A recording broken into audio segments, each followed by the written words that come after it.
কিয়ামত পর্যন্ত, আদম নবীর থেকে নিয়ে কিয়ামত পর্যন্ত যতগুলো জান কবজ করেছি তার চাইতে সম্মানে মর্যাদায় আদমের সহিত আপনার জানটা আমি কবজ করা ধরেছি। আমার নবী এই কথা শোনার সঙ্গে সঙ্গে আর চোখের পানি ছেড়ে ছেড়ে কান্না আরম্ভ করে দিলেন। আরে শেষ বিদায়ের সময় নবী আমার বলে, ও আজরাইল শুনো শুনো শুনো, যদি আমি নবীকে যদি এত সম্মানিত মর্যাদা দিয়া যদি জান কবজ করতে পারো, তাহলে আমার গুনাহগার উম্মতের কি উপায় হবে? আমার বাবাজিরা, নবী আমার দুইটা চোখের পানি ছেড়ে ছেড়ে কান্দে, আজরাইল ও আজরাইল, আমার গুনাহগার উম্মতের অবস্থা কি হয়ে যাবে? আজরাইল বলেন, ইয়া রাসূলুল্লাহ, নবী গো, ও মায়ের নবী, যাদের দিলের ভিতরে আপনি নবী মুহাম্মদুর রাসূলুল্লাহ সাল্লাল্লাহু আলাইহি ওয়াসাল্লামের ভালোবাসা থাকবে, আমি আজরাইল কথা দিলাম, আমি আজরাইল কথা দিলাম, ইয়া রাসূলুল্লাহ, নবী গো, যেরকম মায়ের কোলের ভিতরে সন্তান দুধ পান করে ঘুমার ঘরে চলে যায়, ইয়া রাসূলুল্লাহ, ও নবী, আমি বললাম, আমি আপনাকে জবান দিলাম, আপনার যে উম্মতের দিলের ভিতরে আপনার নবীর ভালোবাসা থাকবে, আপনার নবীর মহব্বত থাকবে, ইয়া রাসূলুল্লাহ, নবী গো, মায়ের নবী, আমি কথা দিলাম আপনার ওই উম্মতদেরকে আমি আরামে জান কবজ করে নিব। আমার বাবাজিরা, রাহমাতাল লিল আলামিন নবী আমার চোখের পানি ছেড়ে ছেড়ে কান্দা বলে, আজরাইল, ও আজরাইল, পৃথিবীর ভিতরে যত মরণের যন্ত্রণা আছে, আমার গুনাহগার উম্মতের যত মরণের যন্ত্রণা আছে, ও আজরাইল, সকল যন্ত্রণা তুমি আমি নবীকে দাও, কিন্তু আমার গুনাহগার উম্মতকে তুমি এত মরণের যন্ত্রণা দিও না। আমার বাবাজিরা, যে মায়ের নবী আমার পৃথিবীর জগতে মার আদর পান নাই, বাবার আদর পান নাই, আরে শেষ বিদায়ের কালে নবী আমার মার কথা বলে না, মার কথা বলে না, নবী আমার বাবার কথা বলে না, আমার নবী কোন একটা সাহাবার কথা বলে নাই। শেষ বিদায়ের কালে আমার নবী উম্মতের কান্দারি নবী আমার গুনাহগার উম্মতের কথা বলেছে। আমার বাবাজিরা, আরে মায়ের নবী আমার পৃথিবীর জগতের ভিতরে যদি ইচ্ছা করত, আল্লাহ পাককে যদি বলতো, রাব্বুল আলামিন, তুমি আমি নবীর জন্য উহুদের পাহাড় সৈন্য বানাইয়া দাও, আল্লাহ পাক দিয়া দিতেন, কিন্তু নবী আমার আল্লাহ পাকের কাছে কোনদিন এই দোয়া করে নাই। আল্লাহ পাকের কাছে একটা দোয়া করেছে, রাব্বি হাবলি উম্মতি।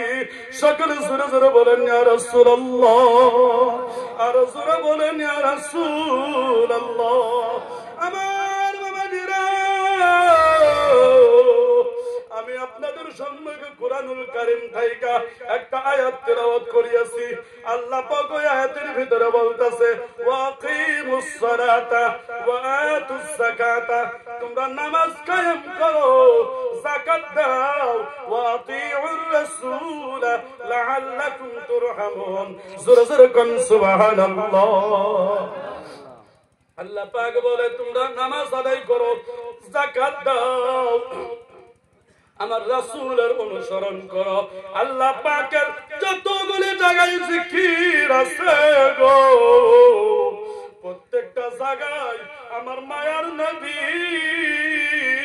রাহমাতাল লিল আলামিনের জিকির আছে। জোরে জোরে কোন সুবহানাল্লাহ। আমার বাবাজির আমি বলতে যাচ্ছিলাম, আজরাইল আয়েশা নবী মুহাম্মদুর রাসূলুল্লাহ সাল্লাল্লাহু আলাইহি ওয়াসাল্লামকে নিবার জন্য এসেছে। আরে মা আয়েশা সিদ্দিকা রাদিয়াল্লাহু তাআলা আনহাকে বলে, ও আয়েশা আমাকে একটু ধরে তুলো। মসজিদে নববীর ভিতরে হযরতে বেলাল আযান দিয়েছে নামাজের জন্য, আযান দিয়েছে নামাজের জন্য। সকল সাহাবায়ে کرام হাজির হয়ে গেছে নামাজের জন্য, কাতারে বেঁধেছে। রাসূলুল্লাহ মসজিদে আসেন না। আরে মা আয়েশাকে বললেন, ও আয়েশা তুমি বলে দাও, খবর পাঠাইয়া দাও, আজকে নামাজের ইমামতি যেন আমার আবু বকর করে। জোরে জোরে কোন সুবহানাল্লাহ। আরে হযরত আবু বকরকে যখন এই খবর দেওয়া হলো, আবু বকর যখন মুসাল্লায় চলে গেলেন, নামাজের জন্য যখন প্রস্তুত হয়ে গেলেন, সকল সাহাবাগুলো পাগলের নিচিনা হয়ে গেছে। আরে শেষ আখির জামানার নবীর পিছনে নামাজ পড়া শেষ হয়ে গেছে। আমার বাবাজিরা সকল সাহাবাগুলো পাগলের ভিতরে কান্দে, নবী বলে কান্দে। আরে হযরতে বেলাল রাদিয়াল্লাহু তাআলা নবীজির জন্য পাগল হয়ে গেছে। আমার বাবাজিরা নবী মুহাম্মদুর রাসূলুল্লাহ সাল্লাল্লাহু আলাইহি ওয়াসাল্লাম ওই বিদায়ের কালে উম্মতদেরকে ডাকতে বলেছে, আমার উম্মত তোমরা নামাজ ছেড়ে দিও না। নবীজি শেষ বিদায়ের কালে কি কইছে? যে আমার উম্মত তোমরা নামাজ ছেড়ে দিও না। আজকে আমাদের ভিতরে ওই নবীজির সুন্নাত নাই, আছে না নাই বাবা? ওই নবীজির ভালোবাসা নাই, ওই নবীজির সুন্নতের আমল নাই। আরে মায়ের নবী আমার গুনাহগার উম্মতের মায়ায় কোনদিন আরামে ঘুমাইতেন না। আমার বাবাজিরা নবী আমার দুনিয়া থেকে বিদায় নেওয়ার পরে হযরতে বেলাল পাগল হয়ে গেছে। নবীজি দুনিয়াতে নাই। বেলাল রাদিয়াল্লাহু তাআলা আনহু তিনার সমস্ত সামান লইয়া মদিনা থেকে চলে গেছে। পাগলের নিচিনা হইয়া বেলাল রাদিয়াল্লাহু তাআলা আনহু জঙ্গলের ভিতরে ঘুরে ফেরে আর নবী বলে কান্দে। আমার বাচ্চারা আমার নবী মুহাম্মদুর রাসূলুল্লাহ সাল্লাল্লাহু আলাইহি ওয়াসাল্লাম বেলালকে কবরের ভিতরে দেখাইয়া দিলেন, ও বেলাল তুমি মদিনায় চলে যাও, তুমি একবার যাইয়া মসজিদে নববীতে আযান দাও। বেলাল রাদিয়াল্লাহু তাআলা আনহু গোন্দাইকা ওইটা দেখে নবী না।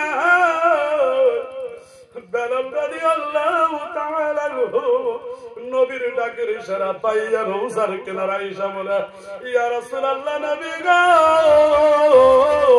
ও মায়ের নবী বলেন আপনি আমার সঙ্গে দেখা দিবেন না নাই? আমার বাচ্চারা বেলাল রাদিয়াল্লাহু তাআলা আনহু মদিনাতে আসার সঙ্গে সঙ্গে সকল সাহাবাগুলো পাগল হইয়া বেলালের কাছে আইছে। আয়েশা বলে, বেলাল ও বেলাল তুমি আযান দাও। তোমার আযান দেওয়ার সঙ্গে সঙ্গে সারা মদিনা ঠান্ডা হয়ে যাবে। আমার বাপজিরা হযরত ইমাম হাসান হযরত ইমাম হুসাইন রাদিয়াল্লাহু তাআলা আনহু দৌড়িয়ে দৌড়াইসা বলে, ও বেলাল তুমি তো চলে গেছিলা মদিনায় থেকে চলে গেছিলা, জানো নি? তুমি যাওয়ার পরে আমার নবী দুনিয়া থেকে বিদায় দিছে তুমি যাওয়ার পরে পরে কিছুদিন পর আমার নবী কিছুদিন পর যাওয়ার পরে আমাদের জনম দুঃখিনী মা খাতুন জান্নাত মা ফাতেমা দুনিয়া থেকে বিদায় দিছে ও বেলাল জননী জননী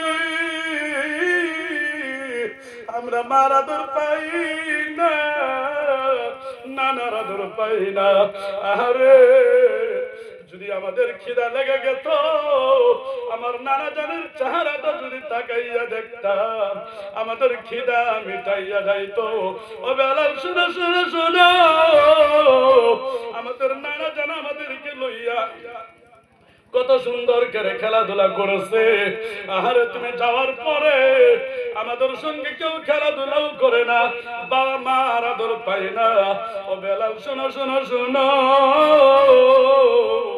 তুমি আজান দাও তোমার আজান পাইয়া সারা মদিনা ঠান্ডা হয়ে যাবে জোরে জোরে কোন সুবহানাল্লাহ আমার বাপজিরা হযরত বেলাল রাদিয়াল্লাহু তাআলা আনহু সকলের কথা মোতাবেক সকলের হুকুম পাওয়ার পরে মিনারায় উঠলেন আযান দেওয়ার সঙ্গে সঙ্গে হযরত বেলাল আযান দেওয়ার সঙ্গে সঙ্গে দুনিয়া থেকে বিদায় নিয়ে নিয়েছে জোরে জোরে কোন সুবহানাল্লাহ নবীর প্রেমিক